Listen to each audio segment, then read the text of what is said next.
like 5 minutes of complete silence. At the table behind us, a young boy starts singing an 11 song. Because I like you. Ooh, ooh, ooh, I like you. I change my mind. I wish I had 5 minutes where I wasn't reminded of that song. It was our biggest hit, the most annoying to get in your head.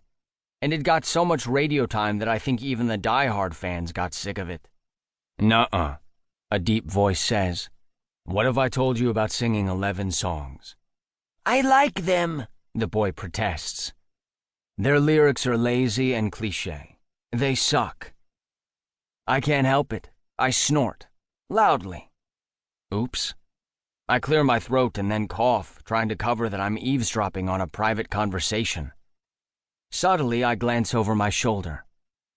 The boy looks a little bit older than Kaylee, and the guy he's with is younger than I'm expecting. Mid-20s at most. I guess he started having kids young.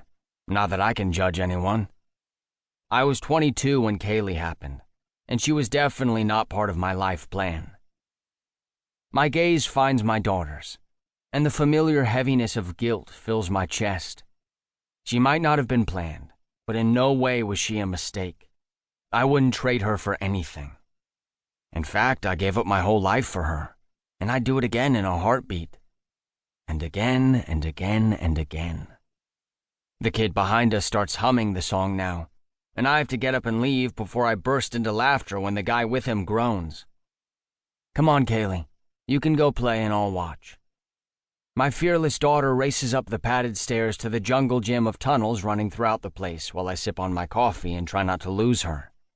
The tunnels have windows, and I track her by following the Elsa dress she had to wear because wearing anything else was not acceptable.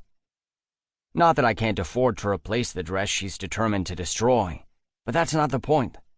I don't want her growing up thinking everything is replaceable and money is never an issue.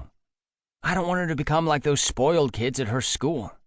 I didn't want her to go to pre-K at all, but socializing with kids her own age is supposedly psychologically beneficial or whatever. Apparently, if I don't want her to grow up to be a sociopath, I have to let her get bitten by other children. When I asked her teacher about the bite marks that first week, she lowered her voice and said, "We have a biter." Like it's normal to let kids bite other kids, and there was nothing they could do about it. This, coming from the most expensive school in the LA area where all the stars send their children. The worst part is they won't even tell me which child it was who bit her. I bet it was one of the Kardashians' kids. The guy who thinks 11 sucks moves in my periphery and stands a few feet away from me as his boy runs up into the tunnels. It's tempting, so tempting to make eye contact with the guy just to get a reaction out of him. But if I'm recognized by anyone else, it'll take a few autographs and selfies to get me and Kaylee out of here. I am at a better angle to check him out properly, though. 11 definitely has haters out there. It's not hard to when, as this guy puts it, the lyrics are lazy and cliché. We never claimed they weren't. But the other thing those songs are? Multi-platinum selling hits. They might be shallow, but they're damn catchy. And the biggest demographic out there is people wanting to dance and scream the words at the top of their lungs. It doesn't make 11 or any of us who are in the band any less of an artist than this guy. And there's no doubt he's an artist. Music, I'm guessing by his pretentious attitude. He's wearing ripped black skinny jeans, a white t-shirt, an open black vest, and he has leather bands around his wrist. His long golden surfer boy hair is in a man bun at the nape of his neck. And he's hot. He's all smooth skin with just a touch of stubble on his chin and jawline. I want to keep staring at him, but eventually he'll look my way, and then I'll be fucked. And not in the way I'm close to fantasizing about right now.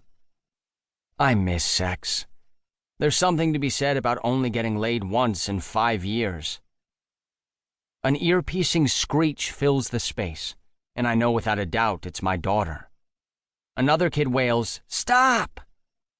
I don't know if I put my coffee down or if I drop it, but all I know is when I run up those stairs and into the tunnels, I'm only thinking about Kaylee. Someone climbs up behind me, and I may or may not accidentally kick them in the face. Oops.